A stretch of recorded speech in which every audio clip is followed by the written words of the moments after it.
Have you ever really stopped to think about the device you're watching this on right now? I mean, how did we go from a machine the size of a room to something that fits right in the palm of your hand? Well, today, we're going to take a journey into how computers evolved, from what was basically a giant calculator to the powerful, thinking machines we use every single day. It's a pretty wild leap, isn't it? From these massive, clunky machines filling up entire rooms to the sleek, smart devices we pretty much can't live without. So how in the world did this incredible transformation happen? Let's find out. All right, here's our game plan. First, we'll break down how computers actually think. Then, we'll jump through 5 massive leaps in technology. After that, we're going to peek inside your device, explore the incredible World Wide Web, and finish up with the dawn of AI and, what it all means for us.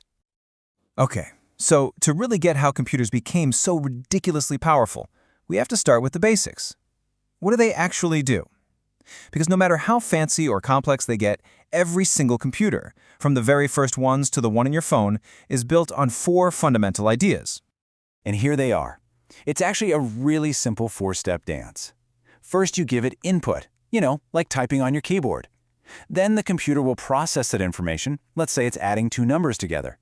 Next, it gives you an output, showing you the answer on the screen. And finally, it offers storage, so you can save that result for later. Input, process, output, storage. That's it. That's the blueprint for literally everything a computer does. So, now that we've got the blueprint down, let's talk about the hardware itself. The whole story of computing is usually broken down into 5 distinct generations. Each one was defined by a totally revolutionary leap that made computers smaller, way faster, and a whole lot smarter. Just look at this timeline for a second. The pace of change is just incredible. We started with these huge, unreliable vacuum tubes. Then, boom, the transistor was invented, and suddenly computers got smaller and way more reliable. Then came integrated circuits, which packed even more power into a tiny little chip, and that led directly to the microprocessor, the engine that started the whole personal computer revolution. And today? Well, today we're stepping into the 5th generation, the age of AI. This comparison really says it all, doesn't it? The first computers were absolute giants. They were ridiculously expensive, they guzzled power, and they were super unreliable. The microprocessor changed everything.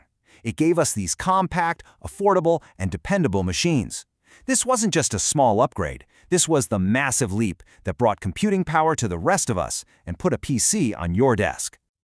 Okay, we've seen the history. Now let's pop the hood on a modern device. Everything that makes your computer or your phone work can be split into 2 essential categories: the physical parts you can actually touch and the invisible instructions that tell all those parts what to do. So first up, you've got hardware. This is all the physical stuff. Your screen, your keyboard, the chips humming away inside. If you can pick it up or tap on it, it's hardware. And you'll see that these components map directly back to those 4 core functions we talked about: input, processing, storage, and output. Now, right at the heart of all that hardware is the Central Processing Unit, or CPU. You can literally think of it as the brain of the computer. It handles all the thinking, all the processing, and carries out every single command. Its speed is measured in hertz, and get this, 1 hertz is 1 instruction per second. A modern gigahertz CPU, that thing can handle billions of instructions every single second. That's the speed of thought for your machine. So if the hardware is the body, then software is the intelligence. It's the set of instructions that tells the physical parts how to act. This includes the big boss, the operating system, like Windows or iOS, and all the apps you use every day, from your web browser to your favorite game. Now this is a super important concept: memory. Think of RAM as your desk. It holds everything you're currently working on, and it's super fast to access. But, and here's the catch, when the power goes off, poof, the desk gets cleared. Your hard drive, on the other hand, is like your filing cabinet. That's your long-term storage where you keep everything safely tucked away, even when the computer is off. So far, we've pretty much just been talking about a single computer. But the real revolution, the thing that changed the world, happened when we started connecting all of them together. So what exactly is the Internet? Well, at its core, it's a giant worldwide system of interconnected computer networks. It isn't one single thing, but a massive network of networks that allows millions and millions of devices to talk to each other across the globe. And the way we navigate this enormous network has become so simple, it's basically second nature. You open a browser, you type what you're looking for into a search engine, and you click a link. That's it.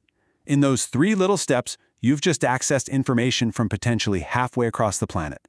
It's kind of amazing when you think about it. All of this incredible connection paved the way for the next great leap, that 5th generation we mentioned. We're moving beyond computers that just follow instructions to computers that can actually think and learn on their own. So welcome to the age of artificial intelligence. This quote really captures the massive ambition of this new era. It's not just about making computers faster or smaller anymore. The goal now is to create machines that can learn, adapt, and solve incredibly complex problems without needing a human to program every single step. So what is AI really? At its heart, it's the simulation of human intelligence. It's about programming machines to think, to reason, and to learn from experience, a lot like we do. From playing complex games to understanding what we say, AI is already all around us. All of this unbelievable technology, from the CPU in your phone to the AI that recommends you a movie, is now deeply woven into our daily lives. It's completely changed how we work, play, and connect. But as these devices become extensions of ourselves, it's probably a good idea to think for a second about how we physically interact with them. And that brings us to something practical: ergonomics. I mean, as we spend more and more time with our devices, the way we sit and use them really matters. It's simple stuff, right? Keeping your head upright, your wrists straight, making sure your eyes are level with the top of the screen.